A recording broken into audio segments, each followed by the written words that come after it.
pouvoir day wane rek ni que nit ki lépp loo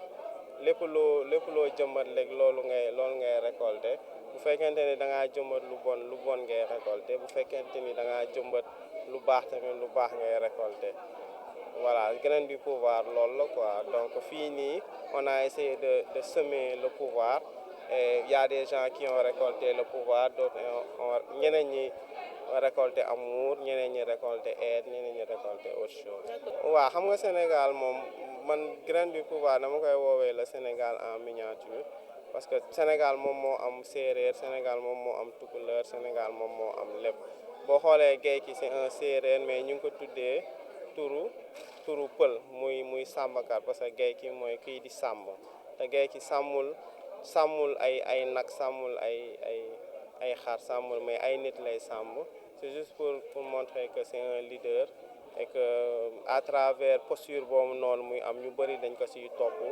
gëm ko yaakaar ni si seen liggéey boobu noonu dinañ si mën tekki dundal si seen njaboot et cetera. xam naa plan yi nag c'est un aspect assez technique parce que boo xoolee la plupart du temps sur les plans larges on a utilisé le slide et c'est très très très large c'est pour montrer un peu les va-et-vient des uns et des autres dans le film dans l'environnement mooy si dund bi ñuy dund en tant que tel mais aussi dans l'espace parce que nit ñi dañuy dem di ñëw boo xoolee ñii dañuy jóge Agro-Dream dem Kewel Industrie ñiy jóge Kewel Industrie dem Agro-Dream ñiy jóge si dëkku àll yi ñëw si capitale bi ñuy jóge si capitale bi demaat pour bayiwaat si biir àll bi quoi donc loolu mooy wane ni loolu moo en fait moom moo symboliser travelling bi ñuy utiliser à chaque fois muy dem di ñëw muy dem di ñëw di dem di ñëw aussi boo xoolee les plans aussi sont assez larges c'est juste pour montrer que ici en Afrique par exemple on est un continent très jeune on est un continent très très beau très lumineux et que les espaces sont assez vastes pour que ku nekk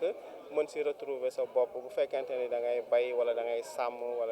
wala leneen loo def mën nga retrouver sa bopp si biir Sénégal. nombre d'épisodes nombre d'épisodes yi normalement on doit aller jusqu'à 50